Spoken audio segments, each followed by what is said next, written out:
Mon jeune frère m'a regardé, puis a montré les poubelles du doigt. Ta place est là-bas, a-t-il dit à sa fête de fiançailles. Mes parents ont ri d'un air moqueur. C'est l'endroit que le bulldog errant préfère. Je suis restée silencieuse, je me suis levée et je suis sortie sans un mot. Mais seulement 30 minutes plus tard, mon frère a hurlé, la voix tremblante. Je m'appelle Chloé Robert. À la fête de fiançailles de mon frère à Saint-Jean-Cap-Ferrat, il m'a regardé droit dans les yeux, a eu un sourire narquois et a montré du doigt les poubelles à l'extérieur du patio. Ta place est là-bas.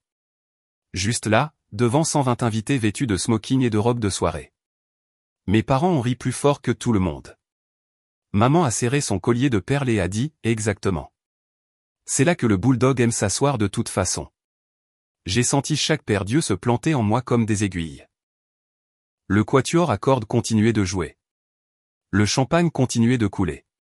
Personne n'est intervenu. Je n'ai pas crié. Je n'ai pas pleuré. J'ai juste resserré ma prise sur la petite boîte cadeau dans ma main, j'ai tourné les talons et je suis passé devant le service de voiturier sans un mot. 30 minutes plus tard, la voix de mon frère a déchiré tout le domaine, un cri brut, désespéré, qui a fait s'envoler les mouettes. Ce qui s'est passé pendant ces 30 minutes a détruit tout ce qu'il pensait avoir. Si vous avez déjà été traité comme si vous n'aviez pas votre place dans votre propre famille, cliquez sur le bouton j'aime et abonnez-vous, parce que cette histoire est différente. Croyez-moi, vous allez vouloir savoir comment elle se termine. Les portes en fer se sont refermées derrière moi dans un bruit métallique, et la brume de mer a avalé la dernière lueur des lumières du domaine. J'ai entrouvert les fenêtres juste assez pour que l'air salin et piquant me frappe le visage. La moyenne corniche s'étendait devant moi, sombre et vide, mes phares peinant à percer l'épais brouillard de la Côte d'Azur. La radio est restée éteinte. Je voulais le silence. Mais le silence a une façon de ramener à la surface tout ce que vous avez enfoui. Les souvenirs ont commencé à la seconde où le gravier a laissé place à l'asphalte. Nantes. Notre vieille maison sur la butte Sainte-Anne. Damien avait toujours les nouveaux jouets en premier. À 16 ans, il a détruit 2 Jeeps neufs en 6 mois. Papa s'est contenté de signer les chèques, de lui tendre le 3e jeu de clés et de dire « Il faut bien que jeunesse se passe ». J'avais 18 ans, je faisais des doubles journées au restaurant de fruits de mer du centre-ville, raclant les pourboires pour acheter une Civic de 2008 cabossée avec des sièges en cuir craquelé. Papa l'a regardé une fois et a haussé les épaules. « Tu es responsable, Chloé. Tu n'as pas besoin que je te tienne la main. » Maman a hoché la tête comme si cela réglait la question. Les bulletins de notes étaient la vraie blague. Je ramenais des mentions très bien chaque semestre, j'ai obtenu une bourse au mérite pour l'université Lyon 3. Damien a à peine obtenu son baccalauréat. Maman avait quand même son portrait de fin d'année agrandi et encadré au-dessus de la cheminée, comme s'il avait gagné un prix Nobel. Le mien est resté plié dans l'enveloppe. L'excuse de papa était toujours la même. Damien a le contact facile avec les gens. Ça vaut plus que des notes. Traduction, mon frère pouvait se sortir de n'importe quelle situation par son charme, et il le laissait faire. Être l'enfant facile signifiait que personne ne remarquait quand je disparaissais pendant des semaines. Être l'enfant difficile vous valait de l'attention, des cadeaux, des secondes chances. J'ai vite appris quel rôle maintenait la paix. Le moment qui a brisé quelque chose en moi s'est produit il y a 4 ans. La Toussaint où j'ai failli ne pas rentrer à la maison. Damien était à Ibiza avec des amis, vivant de l'allocation mensuelle que papa lui virait, en attendant qu'il trouve sa voie. Maman m'a supplié de monter de Lyon pour le week-end. Après le dîner, elle m'a demandé de l'aider à trier le placard du bureau. Elle est sortie pour prendre un appel d'une de ces dames de charité, et j'ai trouvé le dossier bleu, poussé tout au fond de l'étagère du bas. L'étiquette était écrite de la parfaite écriture de maman, plan épargne-études. Je l'ai ouvert. 2 relevés de plan d'épargne. Le compte de Damien affichait 77 000 €, avec des contributions toujours versées à chaque anniversaire et à chaque Noël.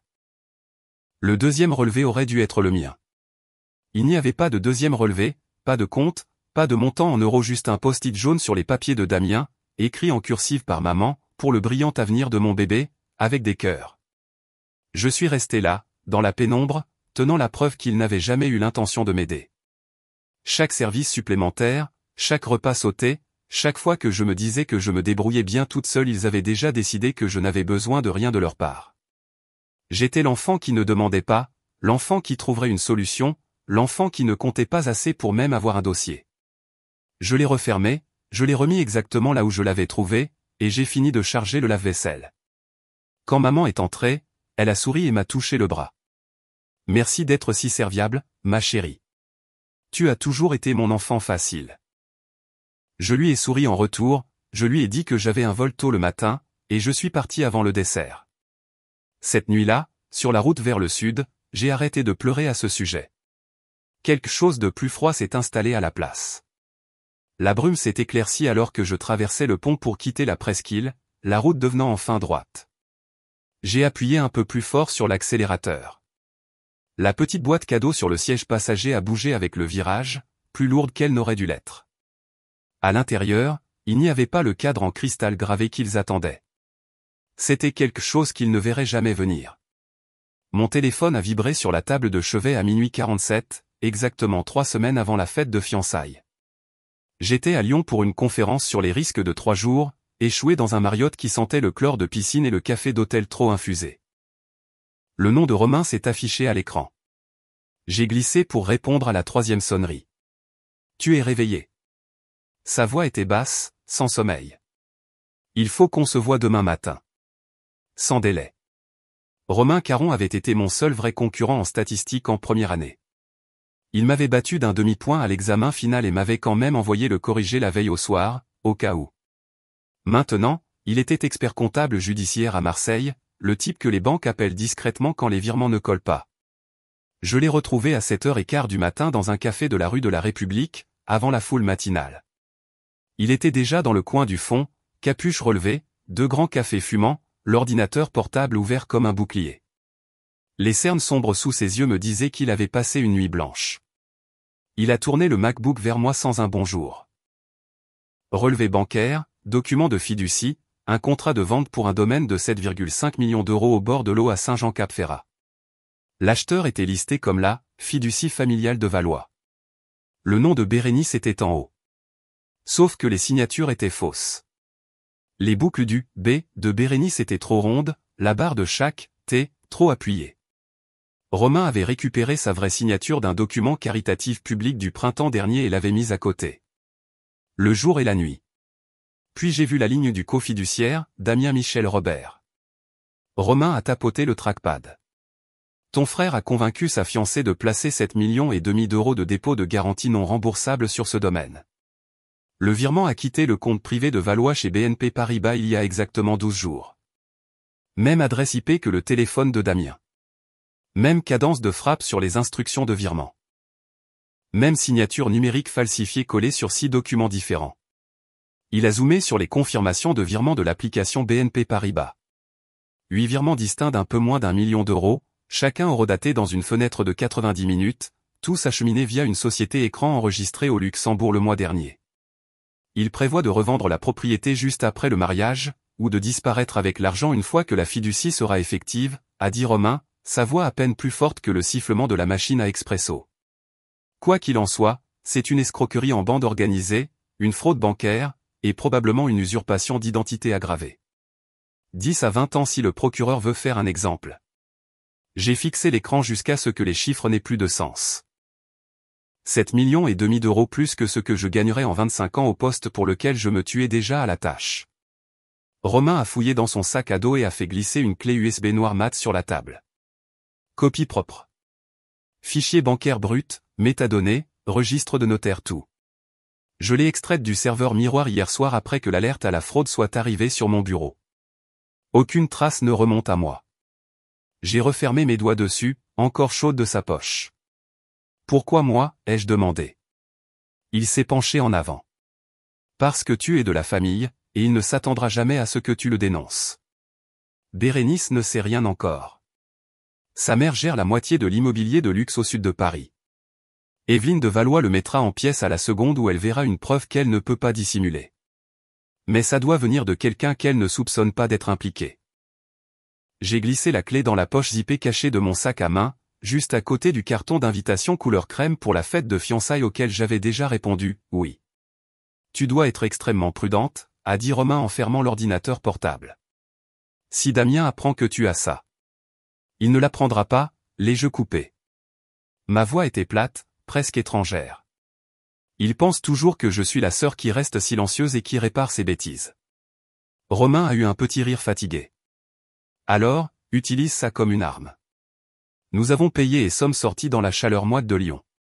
Il m'a serré dans ses bras une fois, rapidement et fort, puis s'est fondu dans la foule des navetteurs du matin se dirigeant vers le tramway.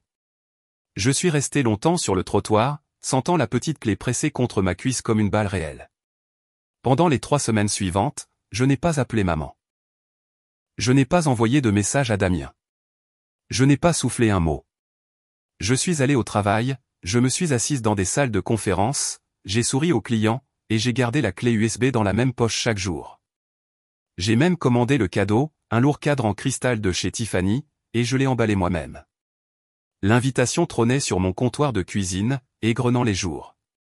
Le ciel au-dessus de Saint-Jean-Cap-Ferrat était déjà devenu d'un indigo profond lorsque j'ai quitté la route principale et suivi l'allée de gravier privé menant au domaine sur la rade de Villefranche. Un air de jazz doux flottait à travers les grands pins, porté par le vent froid et salé qui soufflait de la mer. 3 hélicoptères étaient posés sur la pelouse manucurée comme des libellules surdimensionnées, leurs numéros de queue étant ceux que je reconnaissais de Paris et de Monaco. Des voituriers en veste blanche impeccables s'affairaient entre des G-wagons noirs mat, des Porsche 911 vintage et quelques Tesla silencieuses. Tout criait la richesse générationnelle qui prétendait ne pas avoir à faire d'efforts. Je suis sorti de ma Accord vieille de 5 ans et j'ai tendu les clés à un étudiant qui avait à peine l'air assez âgé pour conduire. Il a jeté un regard rapide et confus à ma voiture, puis a affiché son sourire professionnel et m'a indiqué l'arche en pierre illuminée par des lanternes. À l'intérieur de la cour, la fête battait déjà son plein. De longues tables drapées de soie brute et débordant de pivoine blanche bordaient la terrasse. Des serveurs en cravate noire circulaient avec des plateaux d'argent de prosecco frais et d'huîtres sur leurs coquilles. Le quatuor à cordes jouait quelque chose de lent et de cher. J'ai repéré des sénateurs, des magnats de l'immobilier et au moins 2 personnes qui avaient fait la couverture de Prestige Méditerranée. Aucun d'eux n'a regardé dans ma direction. Une femme en blazer marine tenant une tablette a trouvé mon nom presque immédiatement. Son sourire s'est figé une demi-seconde lorsque l'écran s'est chargé. « Chloé Robert », a-t-elle dit en hésitant.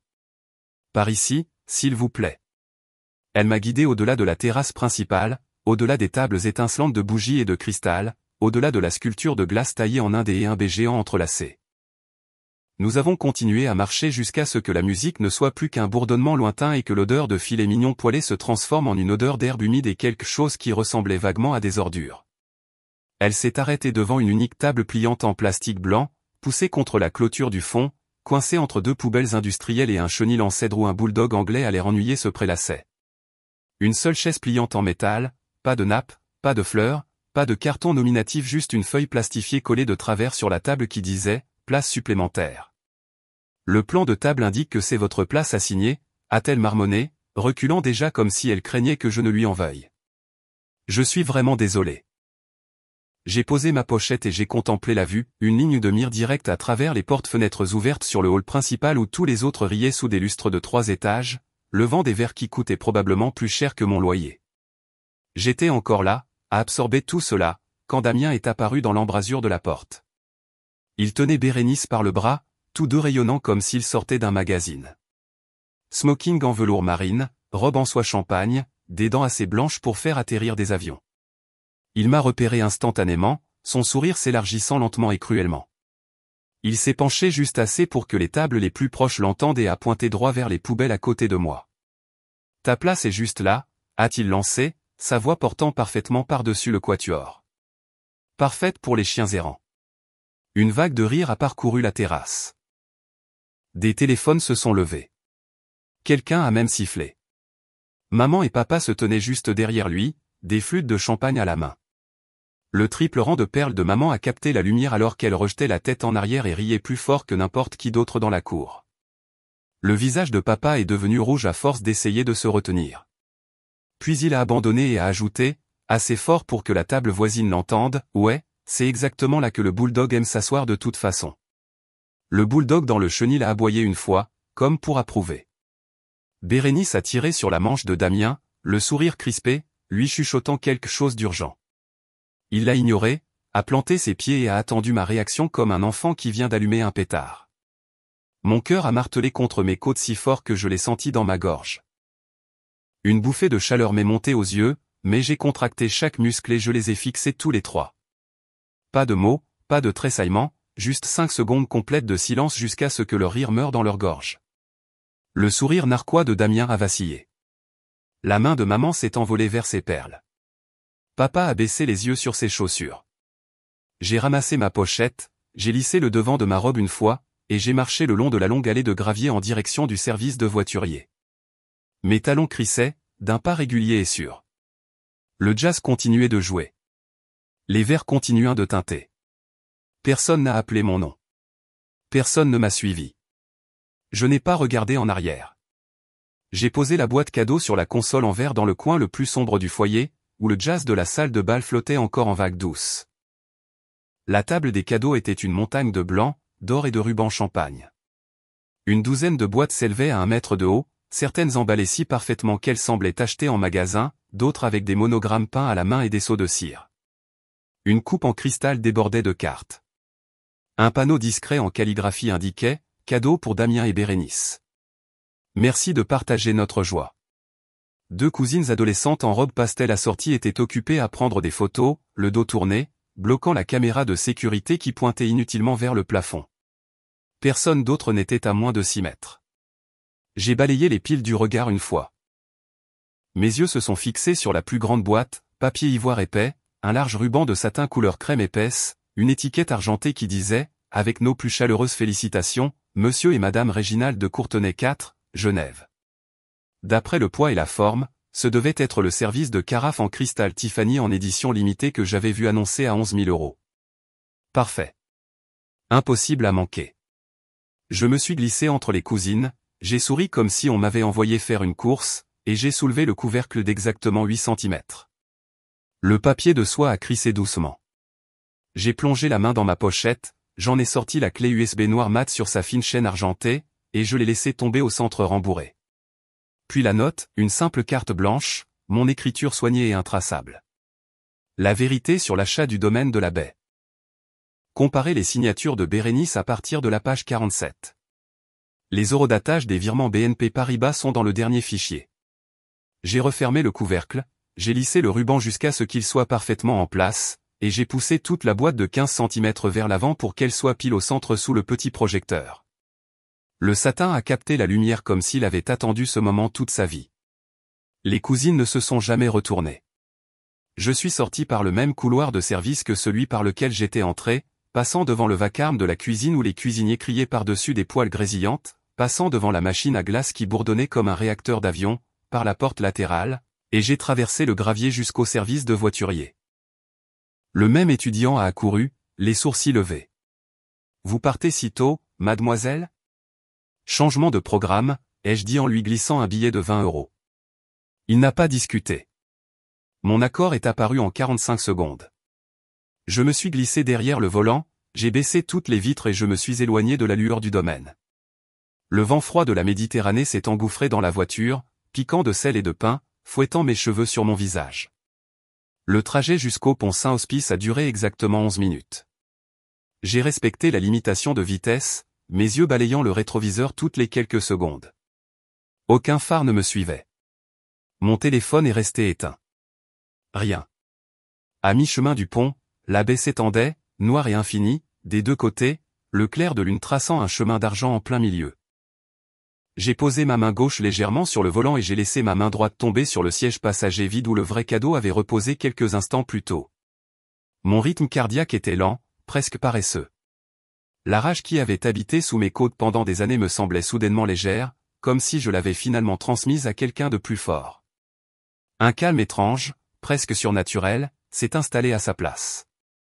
J'ai pensé à l'appartement qui m'attendait à Lyon, 3e étage sans ascenseur, le carrelage de la cuisine fissurée que je n'avais jamais pris le temps de réparer, le minuscule balcon où je buvais du café en regardant la ligne d'horizon que j'avais payée avec mes propres heures supplémentaires. J'ai pensé à l'email non lu des ressources humaines m'offrant le poste d'analyste senior et le salaire à 6 chiffres qui me permettrait enfin d'arrêter de compter chaque euro. J'ai pensé au dimanche matin sans obligation, sans culpabilisation, sans personne me demandant pourquoi je n'étais pas plus reconnaissante pour des miettes. Le vent hurlait à travers les fenêtres ouvertes, assez fort pour couvrir tout le reste. Je l'ai inspiré jusqu'à ce que mes poumons me brûlent de froid. Au moment où j'ai atteint le côté continent du pont, les lumières du domaine n'étaient plus qu'une faible tache derrière les arbres.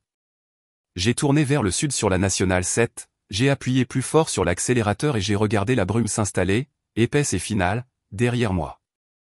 Pour la première fois en 29 ans, je me sentais complètement, parfaitement libre.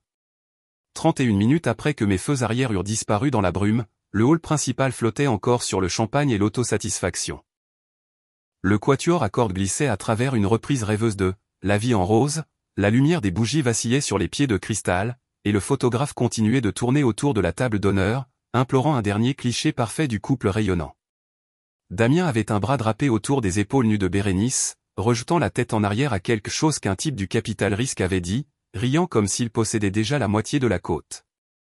Maman et papa étaient assis à la table familiale, rayonnant si fort que leurs visages semblaient brûlés par la fierté. Evelyne de Valois s'est levée de son siège comme une reine, une robe bleu nuit captant chaque étincelle de lustre. Elle a tapoté le microphone 2 fois avec un diamant de la taille d'une myrtille. Avant de laisser ses deux là couper le gâteau et commencer à danser, a-t-elle dit, sa voix chaude et théâtrale, les de Valois ont une petite tradition. Nous ouvrons le plus grand cadeau ensemble, ici même, pour que tout le monde puisse partager ce moment. Une vague d'applaudissements ravis a parcouru la salle. Des téléphones se sont levés. Le photographe a pratiquement sprinté vers la table des cadeaux. Evelyne s'est approchée avec grâce, sur des talons de 10 cm qui ne vacillaient jamais, ses yeux balayant la montagne de boîtes jusqu'à ce qu'il se pose sur la plus grande, papier ivoire épais, un ruban de satin crème plus large qu'une assiette, une étiquette calligraphiée en argent brillant sous les lumières. Avec notre plus profonde affection, Monsieur et Madame Réginald de Courtenay 4, Genève. Réginald a toujours su faire une entrée remarquée, a déclaré Evelyne, et la salle a ri juste au bon moment. Un membre du personnel en cravate noire attendait déjà avec un MacBook Air câblé à l'écran de 85 pouces qui dominait le mur du fond. Evelyne a tiré sur le ruban d'un geste théâtral, a soulevé le couvercle avec panache et a plongé la main à l'intérieur. Ses doigts se sont refermés sur la petite clé USB noire mat, nichée seule dans des nuages de papier de soie blanc. Pendant une demi-seconde, le sourire est resté figé sur son visage. Puis il a glissé, juste assez pour que le premier rang le remarque. Eh bien, a-t-elle dit, se reprenant avec un léger rire, en tenant la clé entre deux ongles pourpres.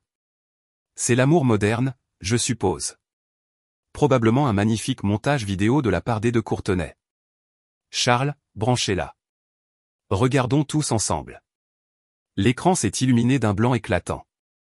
Un seul dossier est apparu, centré et en gras, ouvrir en premier. Toutes les têtes dans la salle se sont tournées vers l'écran. Le premier clic a rempli le mur avec le contrat de vente du domaine de 7,5 millions d'euros. La signature numérique de Bérénice brillait au bas de la première page d'une encre bleue parfaite. Le sourire d'Evelyne a de nouveau vacillé. Le fichier a défilé automatiquement jusqu'à la page 47. Des cercles rouges ont explosé autour de chaque boucle falsifiée, de chaque barre de ET trop appuyée. Une deuxième fenêtre s'est ouverte à côté, la signature authentique de Bérénice provenant du dossier du gala de la Fondation de Valois de mars dernier. Superposée dans une comparaison accablante. Une femme à la table 3 a littéralement fait tomber sa fourchette. Le bruit a résonné comme un coup de feu. La main manucurée d'Evelyne s'est figée sur le trackpad. Le quatuor de jazz a continué à jouer pendant 3 secondes d'inconscience de plus avant que le violoniste ne s'en rende compte et laisse l'archet crisser jusqu'au silence. Fichier suivant, relevé du compte privé BNP Paribas. 8 virements distincts de près d'1 million d'euros, les eurodatages brillants dans le coin, tous initiés depuis l'adresse IP exacte enregistrée sur l'iPhone de Damien Michel Robert. Destination finale, un compte au Luxembourg ouvert 41 jours plus tôt au nom de Damien seul. Evelyne a attrapé son téléphone, son pouce volant sur l'application bancaire. Ses yeux se sont écarquillés, le blanc visible tout autour. C'est parti, a-t-elle dit, sa voix se brisant dans le microphone. 7,5 millions d'euros de dépôt de garantie. Non remboursable. Parti. Les mots ont explosé. Bérénice s'est tournée vers Damien, sa robe de soie soudainement de taille trop grande. Damien, dis-moi que ce n'est pas vrai.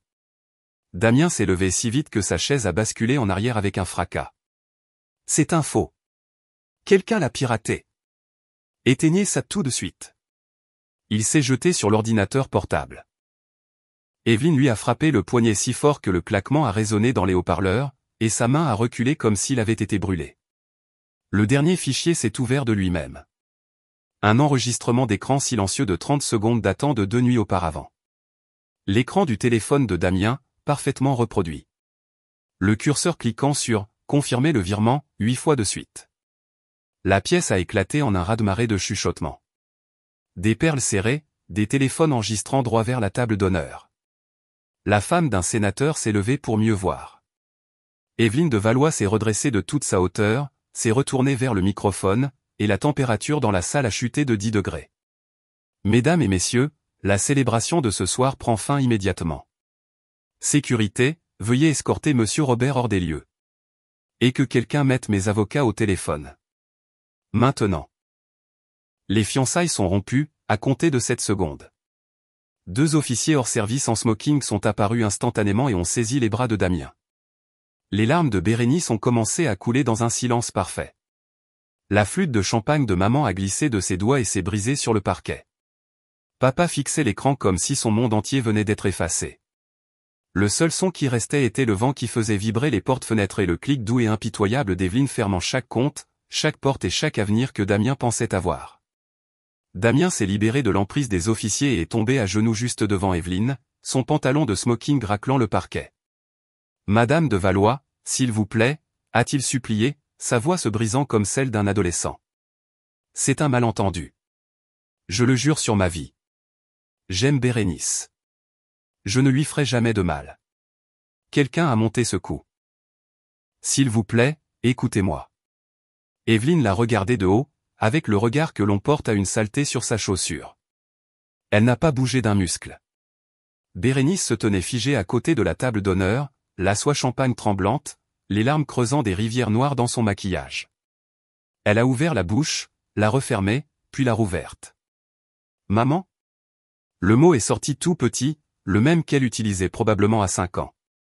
Evelyne a porté son téléphone à son oreille sans quitter Damien des yeux. « Charles, c'est Evelyne.